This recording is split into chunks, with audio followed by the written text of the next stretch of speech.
Bienvenue à tous et à toutes pour ce deuxième partie aussi très importante de l'étude pour avoir, je veux dire, les clés pour avoir la compréhension.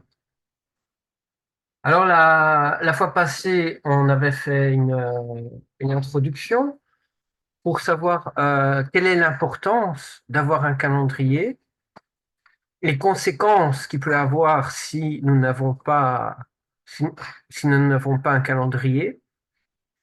Et on s'était posé des questions. Alors, on va revenir avec les questions. Voilà. Alors, les questions qu'on s'était posées, c'était qui a l'autorité pour établir le calendrier et les lois? Alors, la deuxième question était le Tanar et la Brida d'achat suffisent-ils selon le canon? L'histoire et la description des mots dans les autres langues peuvent-ils être utilisés? Alors, ce sont des questions qui sont aussi très importantes parce que ces questions vont pouvoir mettre, comment dire, une compréhension sur va mettre une certaine barre de compréhension pour établir quel va être le calendrier. Et aussi, par rapport à ces questions, on va un petit peu parcourir, donc pour voir un petit peu les acteurs qui sont en jeu, le matériel qui est en jeu, la compréhension qui est en jeu. Et comme ce sont des questions très importantes, il y aura sûrement une étude complémentaire juste sur ces questions afin de terminer. Alors donc, du coup, on a dit qui avait l'autorité pour établir le calendrier et les lois. Alors là, du coup, on peut se poser la question, est-ce que un roi ou un président a-t-il l'autorité pour, pour dire, voilà, maintenant, voici le calendrier que nous devons suivre et quelles sont les lois que nous allons pratiquer. La même chose, on va se poser la question, est-ce qu'un leader religieux a-t-il l'autorité? Donc, est-ce que le pape catholique, est-ce que le patriarche a-t-il l'autorité pour faire ce genre de décision? Est-ce que même Jérôme, qui est une référence dans les premières traductions de, de l'écriture, a-t-il aussi l'autorité pour faire ce genre de déclaration? Est-ce que même l'empereur Constantin avait-il aussi l'autorité pour établir aussi ces lois ou le calendrier qui devrait être en vigueur?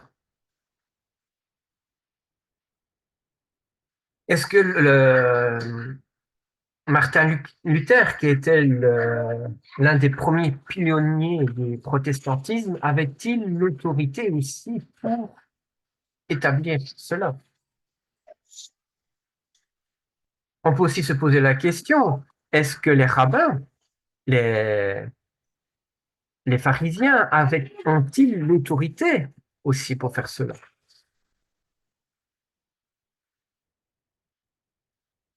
Alors, oui, ça, on pourra en parler dans l'étude complémentaire, parce qu'ici, on parle aussi d'une discussion entre les sages d'Israël et les sages de, de Babel pour savoir si ce qui avait été établi, eh ben, il y avait une discussion entre les deux groupes de sages pour savoir qui avait raison, qui avait eu tort. Et donc, on pourrait savoir, est-ce que les sages d'Israël ou de Babel ont-ils aussi cette autorité? Ou même Hillel II, est-ce qu'Hillel II avait-il l'autorité pour établir un calendrier que nous devons pratiquer? On peut aussi se poser la question, est-ce que le consistoire a-t-il l'autorité ou le grand rabbinat, que ce soit de France, de Paris, de Belgique ou n'importe quelle ville, a-t-il l'autorité? Ou encore même le mouvement karaïte, avec les grands dirigeants du mouvement, ont-ils l'autorité? On pouvait, je ne l'ai pas mis dans le diapo, mais on pouvait aussi se dire, est-ce que le groupe des cardinaux, des évêques à Rome, ont-ils l'autorité aussi pour faire ces choix-là? Alors, au niveau des livres qui sont utilisés, on parle aussi du Talmud. Est-ce que le Talmud est un livre d'autorité pour établir? Alors, il y a une grande discussion. Certains disent le Talmud sont de la Torah orale, d'autres le disent que non. Du coup, est-ce que c'est un livre qui a d'autorité, que ce soit le Talmud de Babylone ou le Talmud de Jérusalem? Est-ce que, est-ce que donc la Mishnah ou même la Gemara sont-ils des éléments pour établir justement ces lois et le calendrier? Ou encore même le Zohar ou d'autres livres de la Kabbalah, de la Kabbale, sont-ils des livres d'autorité pour le dire? Même le catéchisme, est-ce que le livre de catéchisme a aussi une autorité dessus? On peut se poser la question parce que nous, en tant que disciples de Yeshua, on doit vraiment savoir distinguer quels sont les livres, quelles sont les personnes qui ont autorité. Même est-ce que dans les livres apocryphes, plusieurs vont, à l'heure actuelle nous disent que nous devons voir aussi dans les livres apocryphes, est-ce que les livres d'apocryphes sont-ils des livres d'autorité? Alors, on parlait aussi des langues. Est-ce que parce qu'on trouve un mot dans plusieurs langues, est-ce que c'est un signe que les autres langues ont autorité pour établir ce que nous devons observer? Alors, j'ai pris dans le diapo ici, donc par exemple, on peut voir par rapport au mot du Shabbat, oui. On peut voir aussi par rapport au mot lune, par exemple. Est-ce que, parce que nous trouvons qu'en allemand, lune s'écrit monde, que c'est le même mot que pour moi, mona, est-ce que c'est une autorité pour dire oui, c'est comme ça que nous devons pratiquer? Ou dans les autres langues, comme en anglais, en tchèque, en russe ou en chinois. Est-ce que, euh, est-ce que par rapport aussi aux historiens, est-ce qu'il y a une autorité derrière aussi pour établir le calendrier? Maintenant, c'est vrai qu'au niveau des historiens, au niveau des langues, il peut avoir des pistes de compréhension pour retrouver la vérité. Ça, c'est vrai. Comme on peut voir aussi dans tous les livres qui a cité qu'il peut y avoir des pistes aussi historiques, des pistes dans la compréhension qu'il y avait à l'époque ou au moment où ces livres ont été écrits. Alors, c'est vrai que Romains 13, 1 nous dit que toute personne soit soumise aux autorités supérieures, car il n'y a point d'autorité qui ne vienne de Dieu.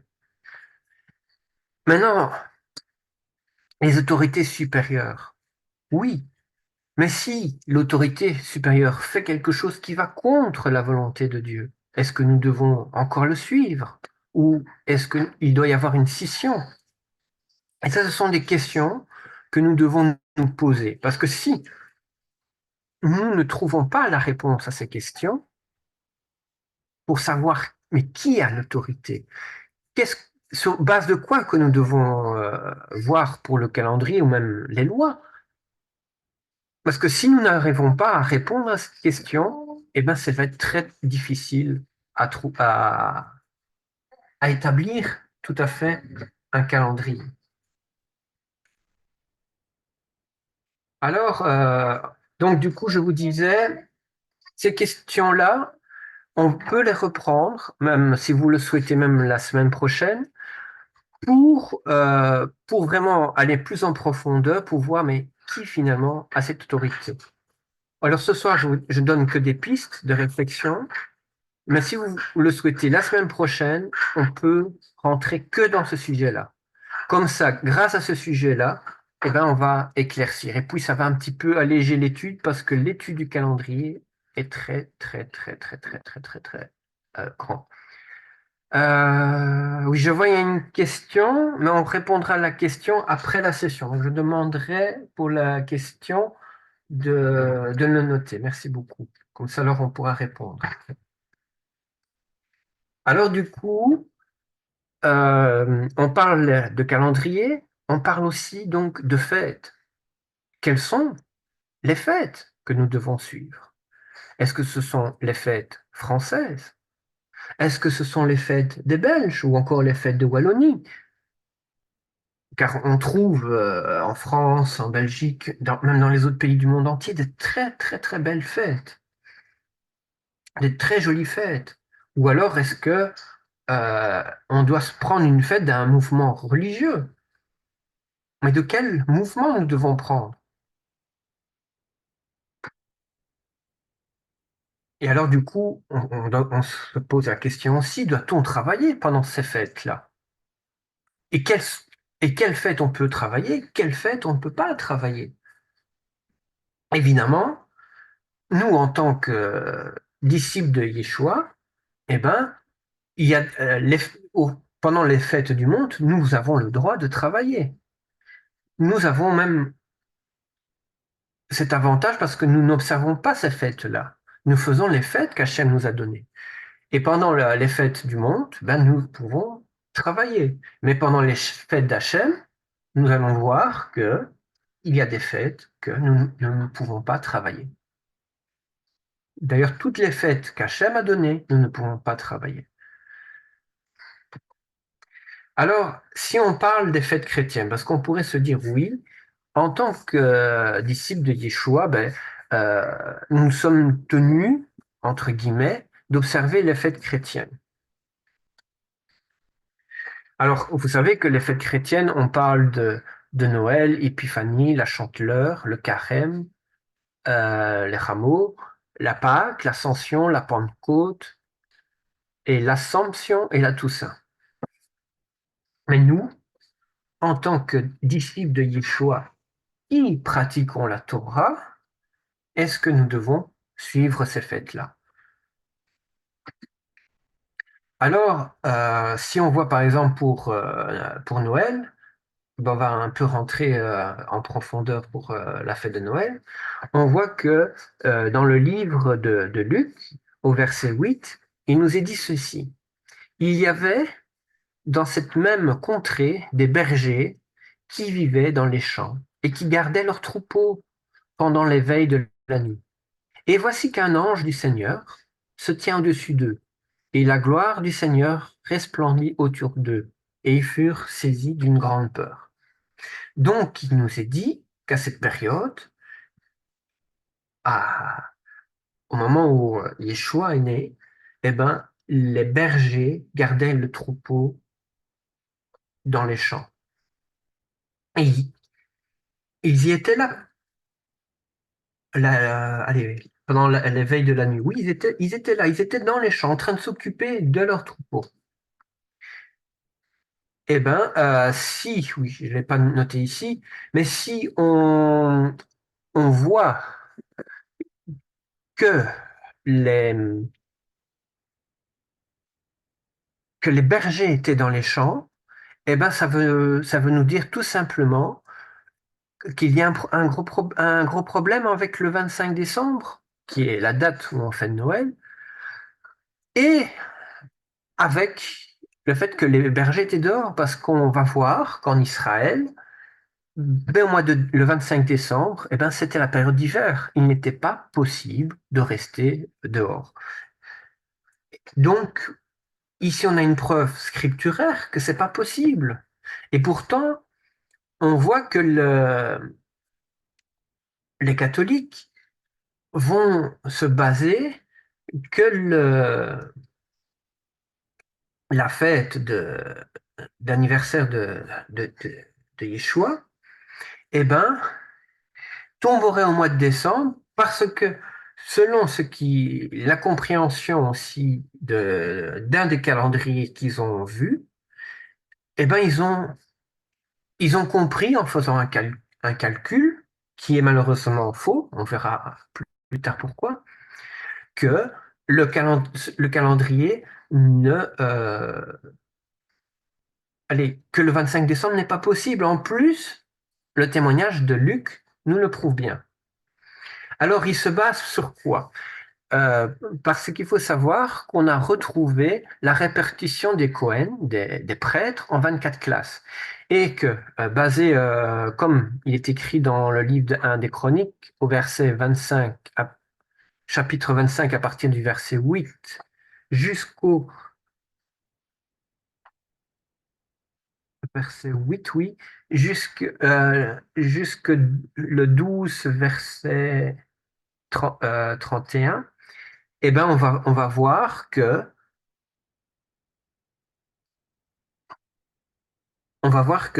il y a on voit qu'il y a on va voir que par rapport à cette tour de garde, eh ben chaque Cohen avait pendant une semaine la charge de garder de faire le service au temple. Et grâce au tour de garde, ben ils ont fait un calcul. Le calcul est erroné, on verra plus tard pourquoi. Eh ben ils sont tombés dans la période du 25 décembre.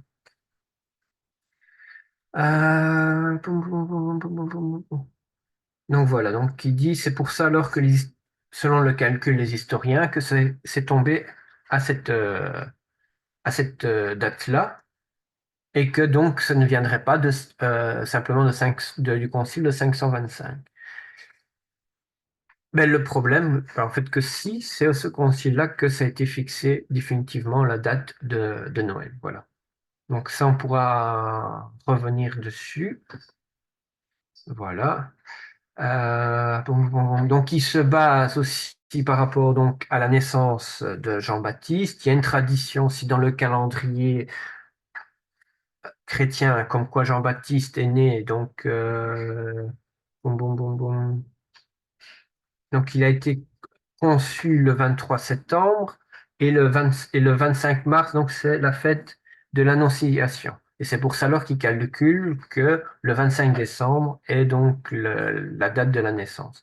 Mais il faut savoir que le 25 décembre, ça tombe par rapport à l'équinoxe. Donc il y a l'équinoxe, pas l'équinoxe, le solstice, pardon, le solstice d'hiver. Le solstice, c'est quoi?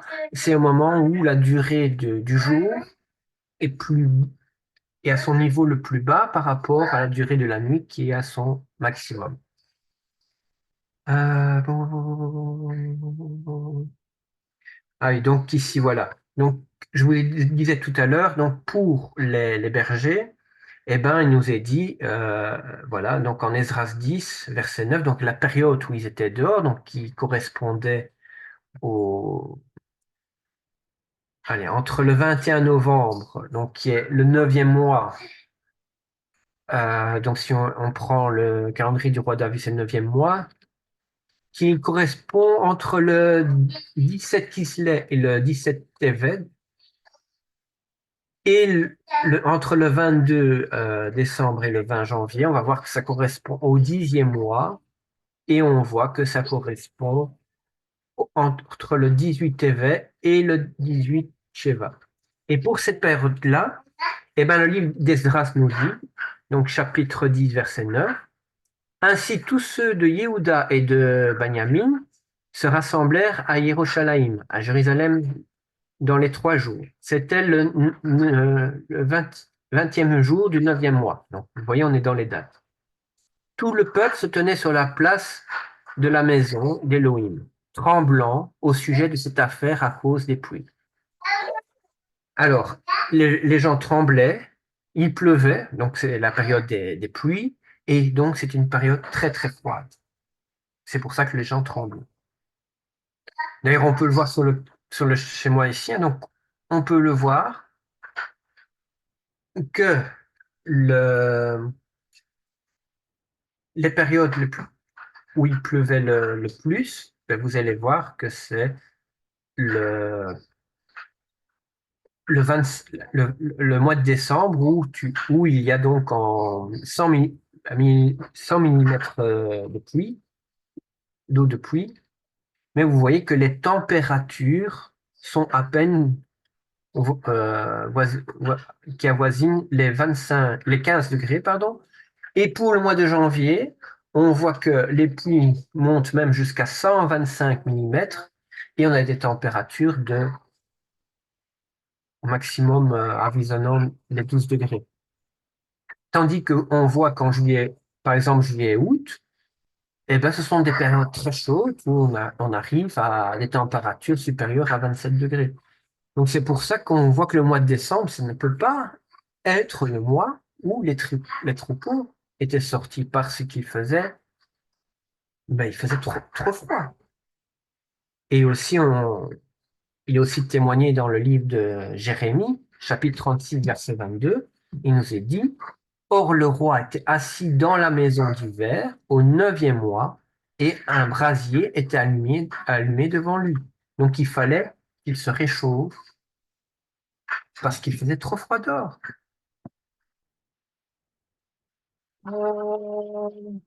Alors aussi, on peut voir que le mot de Noël, donc vous savez, on parle souvent de Noël, qui veut dire d'un côté no, de l'anglais pas, et elle, pas de Dieu.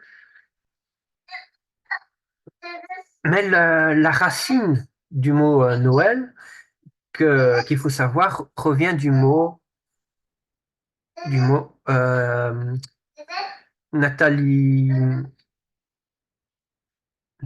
euh, allez, Natal.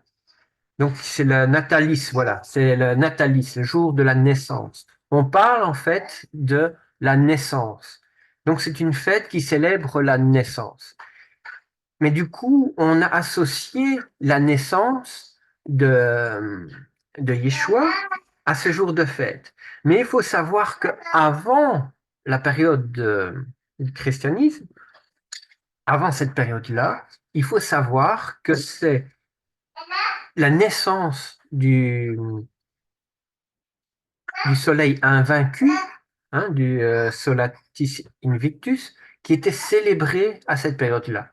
Pourquoi? Parce que c'était la période de l'équinoxe, du solstice, pardon. Décidément, c'est deux fois que je vous dis équinoxe, mais c'est le solstice.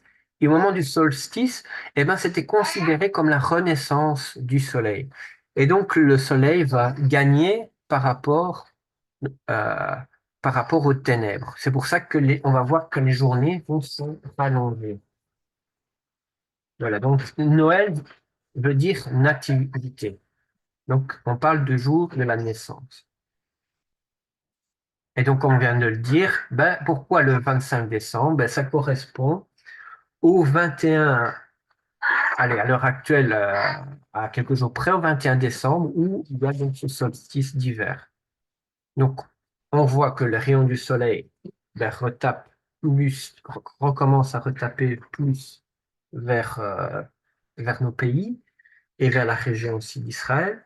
Et donc, c'est pour ça que les Romains, hein, ont fixé donc ce jour du soleil invaincu. Voilà, c'est ça que je vous disais, du soleil invaincu, Sol Invictus, qui était donc la divinité de Constantin. Voilà, donc vous pouvez voir sur la pièce en bas à gauche, donc le Sol Invictus, et à la pièce à droite où vous voyez le Sol Invictus à côté de l'empereur Constantin.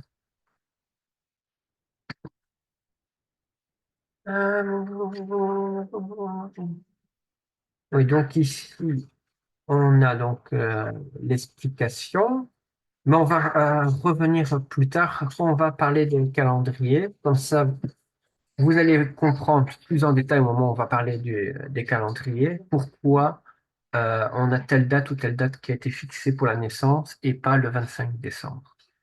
Donc, voilà. Et ce qui est aussi intéressant, c'est que par rapport aussi à ce qui nous est dit dans Révélation, au chapitre 12, versets 1 et 2, il dit, il y a un grand signe paru dans le ciel, une femme revêtue du soleil, la lune sous ses pieds, et sur sa tête une couronne de 12 étoiles. Elle est enceinte et crie, étant en travail, souffrant les douleurs de l'enfantement. Voilà. Et donc, on peut voir aussi que du livre de la Révélation va aussi décrire un moment historique aussi dans le calendrier. Et ça, on va revenir plus tard. Alors du coup, si on a parlé un petit peu, hein, donc je vais revenir un petit peu en arrière. Si on parlait des fêtes religieuses, si on voit que déjà Noël pose des problèmes, eh ben vous savez que les autres fêtes dites chrétiennes posent aussi beaucoup de problèmes, comme donc la Chandeleur, l'Épiphanie, le rameau. Eh ben on va déjà voir que la Bible, donc le Tanakh que nous lisons, ne parle pas, ben, par exemple, de la fête de Noël, de l'Épiphanie, de la Chandeleur, le Carême, de, de la Toussaint ou de l'Ascension, ni de la Pentecôte, dans certaines traductions. Dans d'autres traductions, on peut retrouver la Pentecôte. Donc, on parlerait juste de la Pentecôte et de Pâques. Mais est-ce que, voyant que toutes les autres fêtes qui sont fixées ici, qu'il y a un problème, un mélange avec d'autres divinités, est-ce que nous pouvons pratiquer ces fêtes-là? Rappelez-vous, on avait dit au début que nous ne pouvons pas vénérer un autre Dieu que Dieu, car Dieu est le seul Dieu que nous devons vénérer. En plus, il nous a dit qu'il est un Dieu jaloux. Donc, ça pose un problème. Déjà, ces fêtes ne sont pas reprises dans, dans la Bible, dans le Tanakh, et en plus, c'est un mélange avec d'autres divinités et des origines avec d'autres divinités. Euh, Alors, du coup, on peut se poser la question, donc, est-ce que on doit observer donc les fêtes que les rabbins nous ont communiquées? Eh ben, on pourra voir dans le Tanakh que certaines fêtes y sont mentionnées, d'autres n'y sont pas. La question est-ce que nous pouvons donc tous les fêter ou est-ce qu'il y a des fêtes que nous ne pouvons pas fêter? Et donc c'est pour ça que je vous avais dit aussi au début, il est très important de voir qui a l'autorité pour placer des événements dans nos vies, dans le calendrier d'Hachem. Alors, il nous est dit ceci. L'Éternel parle à Moïse et dit, parle aux enfants d'Israël et tu leur diras, les fêtes de l'Éternel que vous publiez seront de saintes convocations. Voici quelles sont mes fêtes. Alors donc, les fêtes qu'on va retrouver écrites dans les Écritures. Donc, si on reprend dans le livre de Lévitique, hein, Vaïkra, au chapitre 23, on va trouver donc le jour du Shabbat, qui doit être observé. On va retrouver aussi donc la fête de Pessah et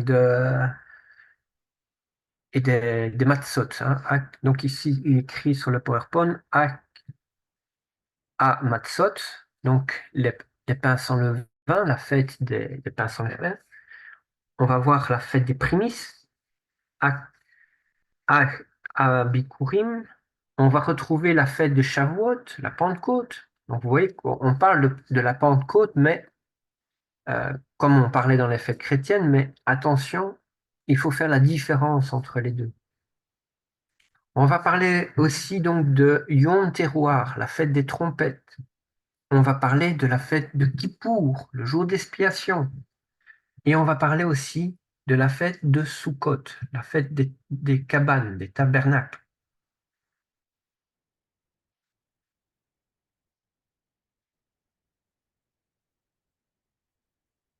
Et il est vrai aussi que dans Lévitique 23, on ne parle pas, malheureusement, de deux fêtes, hein, et donc, du coup, ces deux fêtes aussi sont remises en cause par certaines communautés. Est-ce que la fête de Hanouka et la fête de Purim?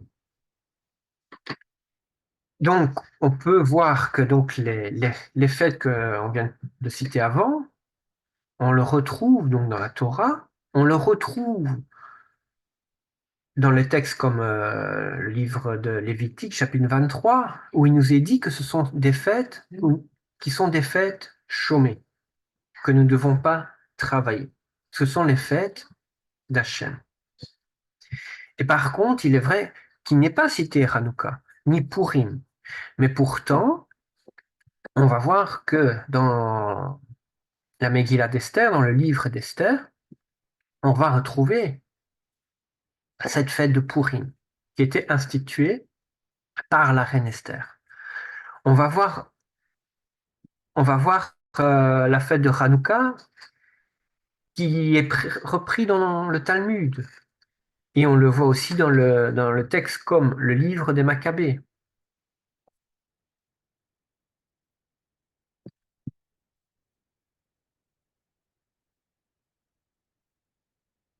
Et donc, ce sont des, des fêtes, oui, qui ne sont pas directement inscrits, mais qui sont quand même, qu'on en parle quand même, qu'il y a tout un symbole et une signification, et même au niveau prophétique.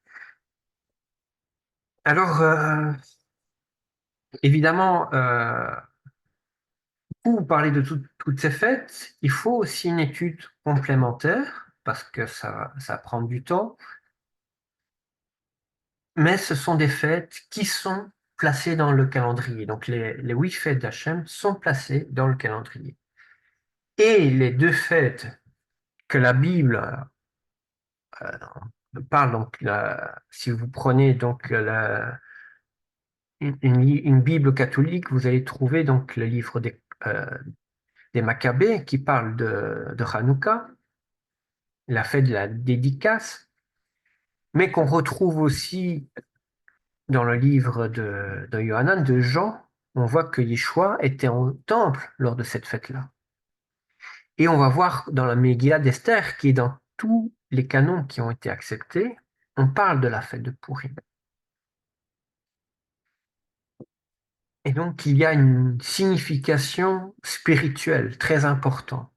Oui, ce ne sont pas des fêtes qui ont été instituées par Hachem, mais on voit que Hachem les a agréées parce, parce que, à travers ces fêtes-là, il y a quand même la volonté de célébrer Hachem.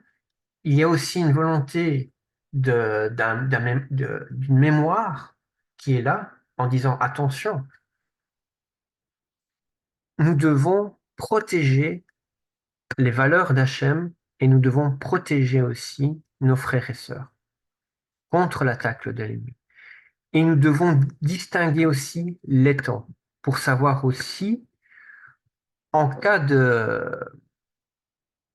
en cas que viendrait un ennemi, eh ben, ces livres-là vont nous aider à comprendre quelle est la manière d'agir.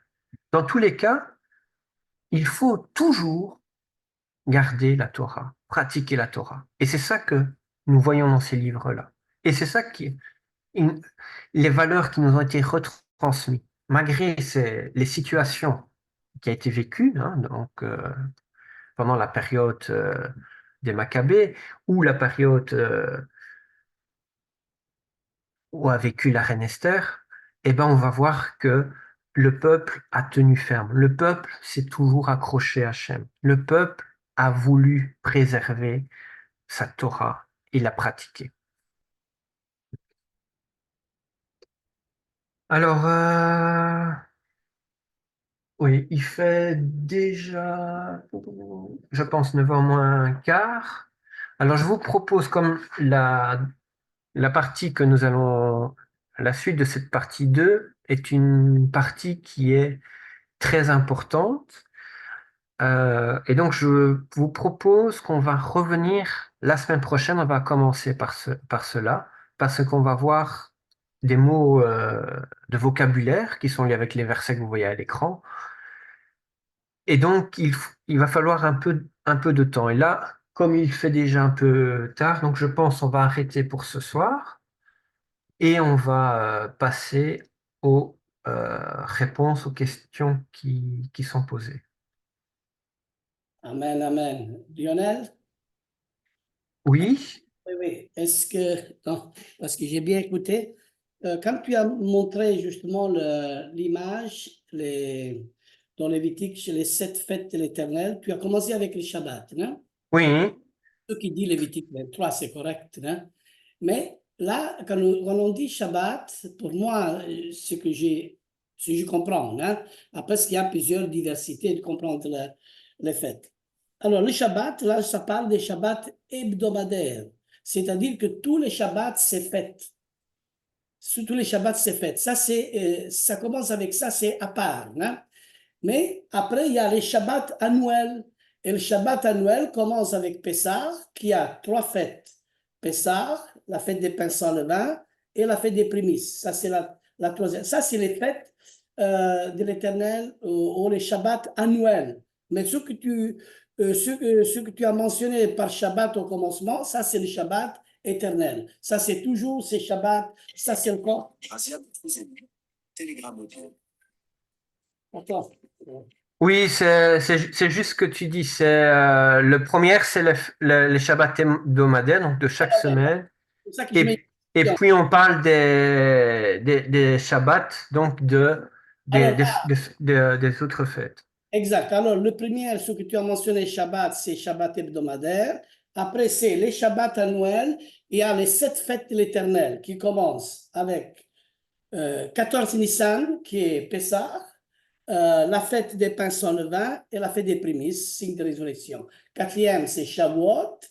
Cinquième, c'est Yom Teruah. Sixième, c'est Yom Kippour. Et septième, c'est Sukkot. C'est pour ça qu'après, on arrive à huitième, ça veut dire Shemini Atzeres, c'est-à-dire là, on rentre dans l'éternité. Hein? C'est comme il y a 2 fêtes qui se racontent. Ça, c'est la précision que je voulais justement donner de ce que tu as donné.